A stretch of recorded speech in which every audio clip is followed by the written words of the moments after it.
Que privilégio imenso estar com você mais uma vez em nosso programa Encontro com a Esperança. Hoje leremos a palavra de Deus em 1 Coríntios, capítulo 15, versículo 1, que diz: Irmãos, venho lembrar-vos o evangelho que vos anunciei, o qual recebestes e no qual ainda perseverais. Neste texto e também em outra parte do texto aos Coríntios, Paulo diz que não foi até eles com sabedoria. Nós devemos entender, amados irmãos, ao olharmos para o nosso texto no dia de hoje, que o Evangelho de Cristo deve ser anunciado.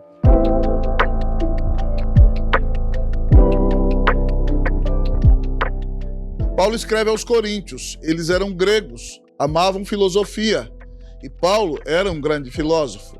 Mas ele diz a eles, em 1 Coríntios 2, que não foi a eles com linguagem de ostentação nem de sabedoria.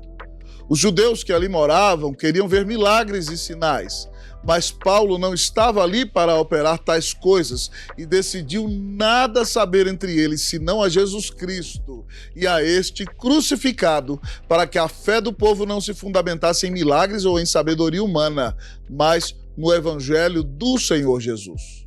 A igreja existe para anunciar a boa nova ao pecador de que o homem pode ser perdoado, pode ser reconciliado, lavado e transformado, se arrepender do seu pecado e crer que Jesus Cristo é o Filho de Deus, o único mediador entre Deus e os homens. Irmãos, temos que anunciar o Evangelho. Como você pode afirmar que deseja que um familiar seu não vá para o fogo do inferno se você nem sequer prega o Evangelho para ele? Como você quer que um amigo seu não receba a espada da ira de Deus, se tendo um instrumento que vai libertá-lo, você nada diz, pois tem vergonha e tem medo do que ele vai pensar de você? Meu irmão, o Evangelho de Cristo deve ser anunciado. Para quem você falou de Jesus nesta semana, neste mês, neste semestre? Os escolhidos de Deus só virão a Ele por meio da pregação do Evangelho. Se você não pregar o Evangelho, eles não virão. O Evangelho deve ser anunciado, porque a Bíblia diz em Romanos 10, 17 que a fé vem pela pregação e a pregação pela palavra de Cristo.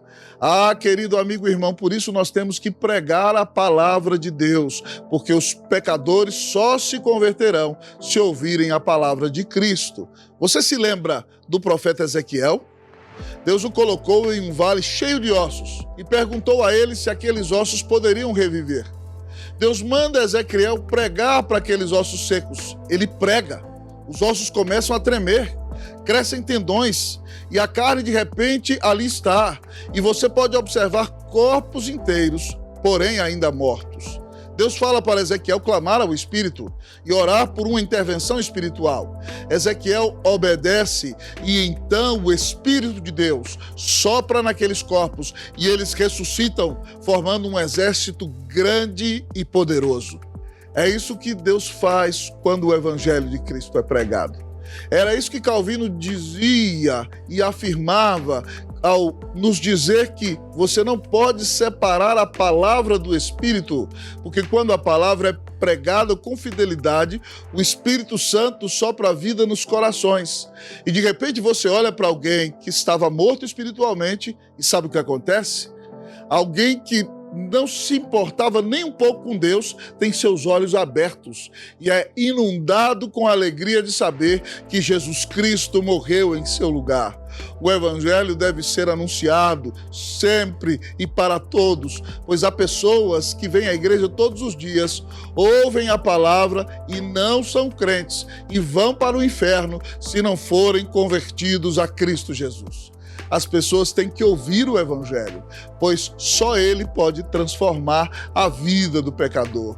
Quão poderoso é o Evangelho de Cristo Jesus. O Evangelho de Cristo deve ser anunciado, mas ele também deve ser recebido.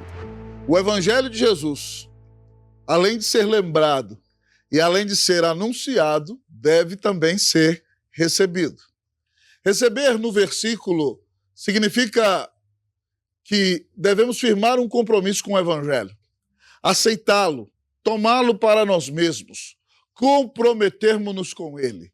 O texto ensina que o Evangelho não deve ser somente recebido.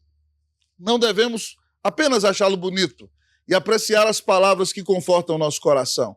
É preciso recebê-lo e guardá-lo no coração, mantê-lo como um tesouro, uma parte de nós mesmos, e pela graça de Deus e pela fé ficarmos firmes neste evangelho. Trazemos o evangelho para a alma, para que ele nos mude desde a parte mais intrínseca do nosso ser. Comece a mudar, meu querido amigo e irmão, do seu interior para o seu exterior, de forma que todos possam ver que algo precioso e maravilhoso aconteceu na sua vida, porque Jesus transformou o seu coração.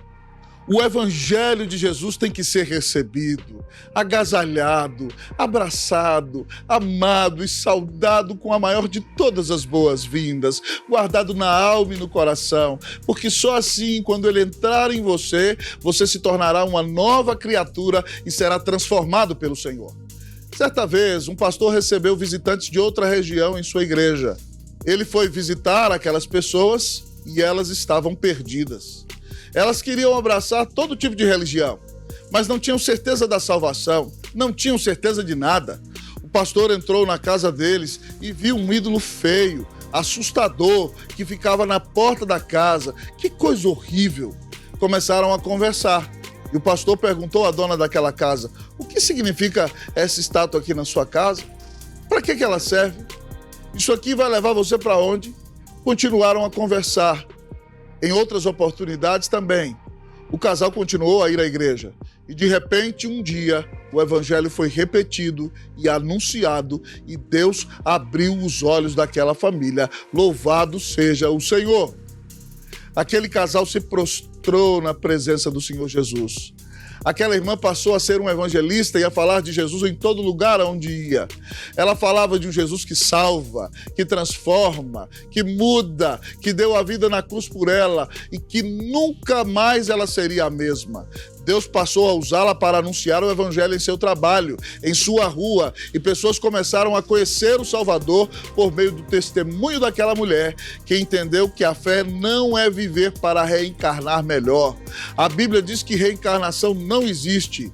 Existem apenas céu e inferno, e depois disto, amados irmãos, nós passaremos a eternidade com o Senhor.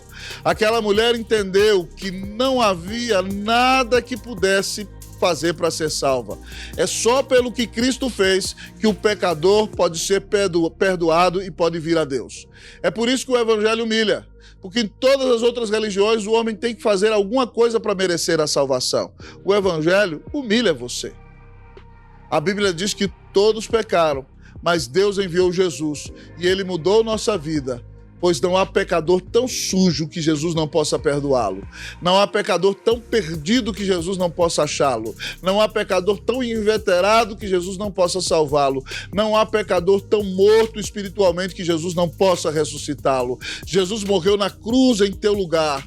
Ele quer te dar o perdão, a vida eterna. Ele quer se reconciliar com você. Ele quer te abraçar e trazer o Espírito Santo ao teu coração. Ele quer te ensinar que há um lugar garantido nos céus, que há paz, que há indulto celestial, há alegria e comunhão com Deus para você. Há um novo momento para você na presença do Senhor. A única coisa que você precisa fazer é se arrepender dos seus pecados, crer que Jesus Cristo é o Filho de Deus, agasalhar o Evangelho e recebê-lo. Como você pode recebê-lo? Crendo que Jesus Cristo é o Filho de Deus, se arrependendo de seus pecados e entregando sua vida totalmente nas mãos do Senhor. Que poderoso é o Evangelho de Cristo! O Evangelho de Jesus deve ser lembrado, anunciado e recebido. Que Deus te abençoe, que você receba o Evangelho de Jesus. Amém e amém.